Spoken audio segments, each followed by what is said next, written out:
brought a timer here, just in case. I'm Lisa. I'm an alcoholic. I'm just going to say right off the bat that this podium is a little daunting to me, and I'm really nervous. So thank you in advance for your kind patience. And let's start the timer too. I'll start with my sobriety date, which today is December 3rd, 2024. So a little over 4 months. But this is not my first rodeo here. I actually have been in this program, and I started coming here in 2018. And that is when I actually injured myself. I say I injured myself. They say I tried to commit suicide. Well, I don't remember. It was a blackout day. So from there, I had an intervention, and after that, I went into treatment. But let's back up a little bit. I started to drink when I was 12, but you don't need to know the whole story from 12 to 30, because it just progressed. I liked it. What was there not to like about alcohol? It did make me feel good. It did give me confidence. And I was a very shy person. So I really needed that boost. And it really became my booster. It became my friend. It became my go-to for everything, good, bad, and ugly. But I didn't realize that at all. I didn't realize that. And I think looking back, my progression was, to me, slow, because it really didn't show its ugly face for many years.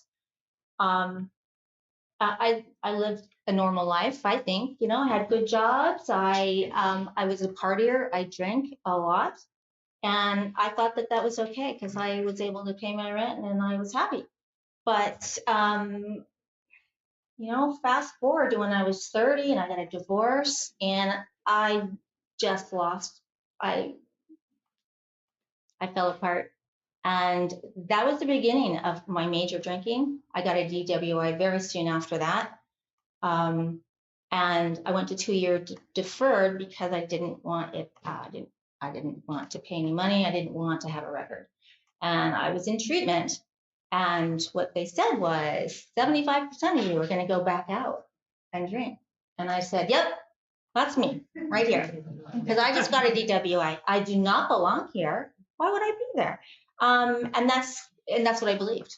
So I just did my time, and off I went to do the same thing I was always doing: working, partying, living. And I don't know how this really started. I had this one great job, and the company dissolved, and I went to Mexico, where my cocaine friends moved to, and we partied it up for 10 days. And when I came home, I didn't get another job. I was happy partying. I kind of liked that full time. I didn't know where to get cocaine, but I did know where to get alcohol. And in a matter of 2 years, I had lost a bunch of weight, couldn't keep a job. My withdrawals were so bad that I couldn't go down the stairs to go to the store, so I had to go up the hill to the other store. And then I couldn't go down the hill, so I had to get someone to carry my groceries. That's where I was. I didn't have any more money. Couldn't pay my rent the next month, so I moved in with my sister. I didn't tell her I didn't have any money. I just said, hey, you said you wanted a roommate. Here I am. But it was very soon that she and my mom saw that I was a drinker, and I started to go to AA meetings in the morning every day, but that was just to get away from my sister and to drink coffee and to chit chat and maybe have breakfast. And I got a big book, 2010. I never opened it though. I didn't get a sponsor. I didn't listen to anybody. I just wanted to get out and away. But I was sober. I stayed sober for a little over a year, and I moved out. I had a good job. I saved up money. I was on a pink cloud, and I moved in with my boyfriend. And then he went out of town, and I planned my relapse. I didn't know that I was never going to drink again anyway. I never practiced anything.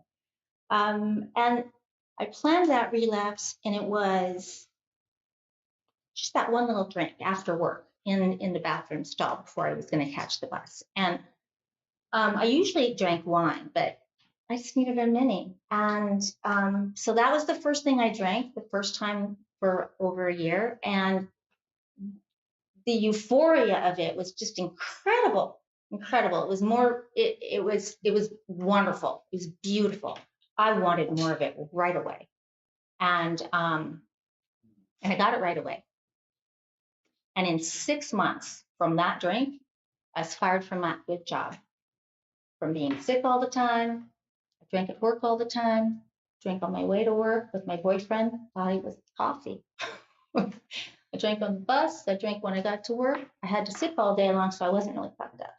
Sorry. I wasn't really messed up too bad because I had to have this buzz all day.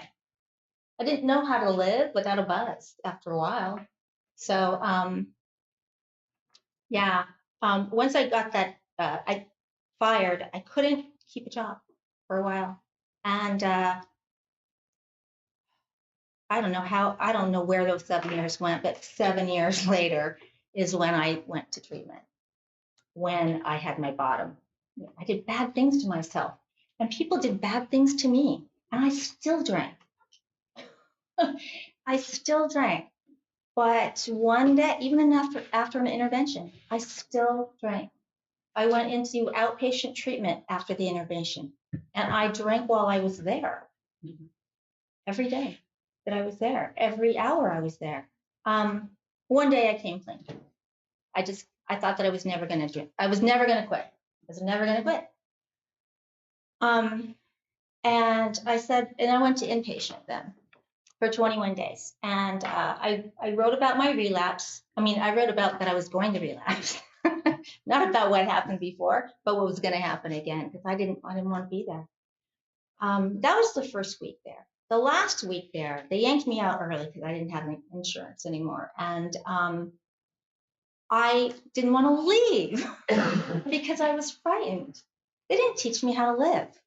They didn't teach me how to live without alcohol. I stayed in treatment for an entire year out of, I don't know, a higher power nudged me to do that because I wasn't forced to do that. I don't even know why I did it, except that a power greater than myself sent me there for sure. And 3 months later, after treatment, I got a sponsor. It took me 3 months. I saw her every week, but I was just too frightened to ask her in person. Anyway, she's still my sponsor, luckily. That's the first time I opened the book, is after I met her. Literally, first time I ever read anything. Through working with her, I was able to go through these steps thoroughly. I thought thoroughly. It took me 5 years. 5 years of going through the steps. But hey, sometimes slowly, sometimes quickly, right? And I'm slow. And no judgment. I mean, some people go a lot faster than I do. And I had a hard time with that for a while, thinking, why is it taking me so long? But I needed to be thorough, right? Thought I was. And I did some service work that my sponsor had me do because I wouldn't do it. And I started doing more service work, and it kept me on my toes. It kept me accountable. It kept me responsible. Like I had to show up to meetings early instead of walk in late. Anyway, I went through the steps, and I went through the book, and I go to meetings. I have a home group, and after 6 years, I relapsed, and I believe that I had to have had a prelapse.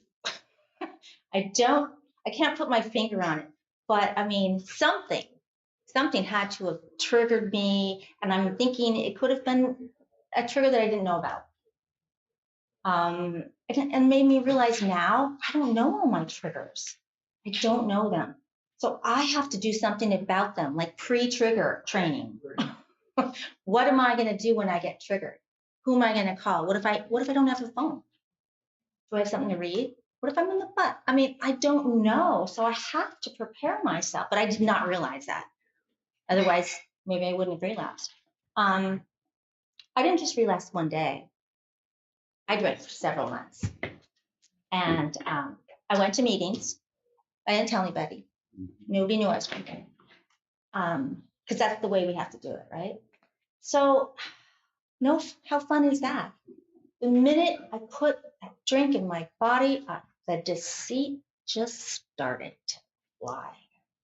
But at first, you see, I only had one. I only had one drink. I bought one. I went home, I drank it, and I went, that's not that euphoric feeling that I thought I had. I mean, I didn't have the euphoric feeling that I had before that first drink that when I relapsed. I didn't have that. So I'm like, oh, super cool. I can drink more. And the next time I had another one. And the next time I went to the store, I had another. And I got about 4 at one time. So 3 could fit in my purse and 1 could fit in my coat pocket. So my partner would not know that I went to the store to buy alcohol. I had to come home with something else. So like, oh yeah, I went to get milk. So I had to start making up stories, and I probably couldn't remember all my stories. Yeah, it was a bad time. Just the deceit and the lies that I had to tell to survive, just to get another drink. And it started to consume me. And I thought that I was going to drink until I noticed that it started to progress, and then I would stop. And then I would come back. I mean, I truly talked myself into that. I just thought, oh yeah, I'm just gonna drink for a while. I didn't know how long, right? I thought that. I really did. My boyfriend caught me with, I spilled some on the floor and I forgot to clean it up because I had already been drinking and I didn't remember it was there. And it didn't smell like water. So I said I wouldn't do it again. He doesn't know this program. He's like we all do. So I still drank. And he found some empties, and I had to find new places for empties. And we live in a small house, and that's not a lot of places. And just all that trouble of trying to get alcohol, trying to find a place to drink it alone, trying to take the empties out and then plan the whole thing all over again was consuming me. And I don't know what happened. I don't remember exactly my conversation with my sponsor, but I came clean somehow. And it was not good. But I came, not for me, but I came clean. And then I drank the next day and the next day.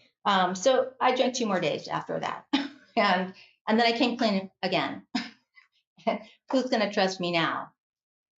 I can trust me now. I came clean again. I became honest. That was what I needed to be, honest. I needed to be honest, and I needed to get my faith back, my faith in a higher power. Because where was my higher power when I was drinking? I didn't look. I didn't look. Didn't want to. And so coming back into the rooms now, wow, I'm on step 2. And I'm honest. I'm serious about staying sober now. I mean, I can't promise tomorrow. I can only promise today, but I hope for tomorrow. And I have hope in myself. I do more service work now. When I relapsed, my sponsor's like, you need to do more of this stuff. You need to be serious. And then she was right. She was totally right. And you need to do what I'm telling you to do. She was right. She was totally right. You know what I do? I call her every day. She told me to. She said, no texting, no BS, no nothing. I call her every day. I go to a meeting every day. I do some service work. Mike knows. My sponsor knows. We do a couple panels. And I'm just really grateful that I'm back here doing all this work. It's not so hard anymore. I kind of like it because I like my life now. I mean, the day I stopped drinking was the day my new life began, the new era of Lisa. And I'm sticking to that. So I really appreciate you guys being here. It's been an honor to be asked to speak, and thank you. Thank you.